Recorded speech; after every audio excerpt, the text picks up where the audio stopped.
एक बार की बात है। रोज की तरह संत रामदास प्रार्थना कर रहे थे, लेकिन अब वो पहले की तरह प्रार्थना करते समय अपने होठ नहीं हिलाते थे।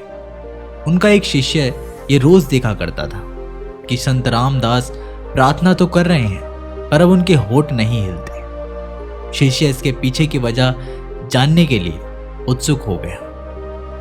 नमस्कार दोस्तों, आप देख रहे हैं inspiring until success YouTube channel. अगर वीडियो पसंद आए तो लाइक, शेयर और चैनल को सब्सक्राइब करके बेल आइकन को प्रेस करना मत भूलिएगा।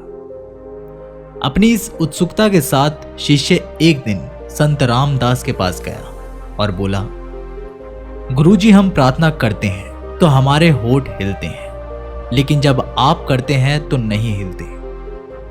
आमतौर पर जब आप बोलते हैं तो होठों पर थोड़ा कंपन आता है, चेहरे पर कुछ भाव नजर आते हैं, लेकिन प्रार्थना करते समय ऐसे नहीं होता। ऐसा क्यों? कृपया मुझे इसके पीछे का कारण बताइए।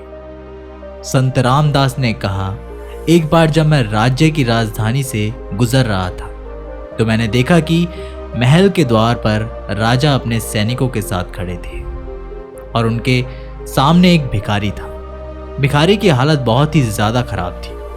उसे देख के ऐसा लग रहा था जैसे वो बहुत बीमार हो। राजा उसके पास आया और बोला, तुम्हें क्या चाहिए?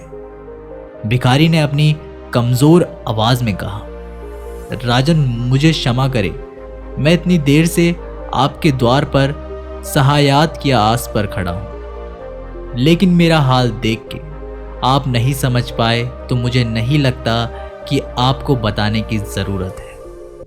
आप मेरी हालत देखिए राजन, मेरा अस्तित्व ही आपसे चिल्ला चिल्ला कर सहायता की मांग कर रहा है। उसकी बातों को सुनकर पहले तो राजा को बहुत गुस्सा आया, फिर राजा थोड़ा सोच में पड़ गया और उसकी बातों को समझने के बाद राजा बातों में छुपे गहरे अर्थ को अच्छे से समझ गया और उसने अपने सैनिकों को आदेश दिया कि उस भिखारी के लिए खाने और अच्छे कपड़ों की व्यवस्था की जाए।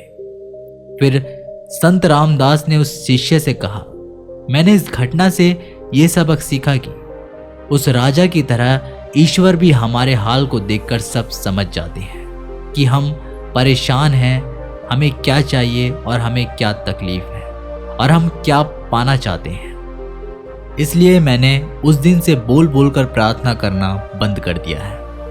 बस भगवान के द्वार पे जाकर खड़ा हो जाता हूँ और उनकी सच्ची भक्ति करता रहता हूँ।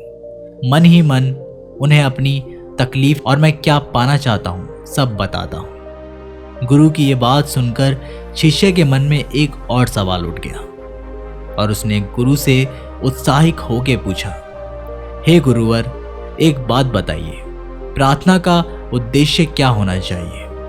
संत रामदास ने मुस्कुराते हुए उत्तर दिया, प्रार्थना का उद्देश्य ईश्वर में सच्ची आस्था को मजबूत करना होना चाहिए। इसलिए तुम जो भी करो उसे सिर्फ ईश्वर को खुश करने की आस्था से करो। कभी किसी और को दिखाने के उद्देश्य से मत करो।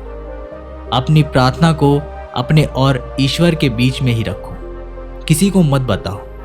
अगर तुम्हारी आस्था मजबूत होगी तो ईश्वर तुम्हारी प्रार्थना को जरूर पूरी करेंगे, लेकिन आस्था अगर कमजोर होगी तो तेज तेज चिल्लाने से भी कोई फायदा नहीं होगा। तो दोस्तों, आप लोगों को इस वीडियो से क्या सीख मिली हमें कमेंट बॉक्स के माध्यम से जरूर बताइएगा। अगर ये वीडियो पसंद आए तो लाइक, शेयर और चैनल को सब्सक्राइब करके बेल आइकन को प्रेस करना मत भूलिएगा। मैं जल्दी मिलता हूँ आप लोगों से एक नई वीडियो के साथ। तब तक के लिए अपना ख्याल रखिएगा।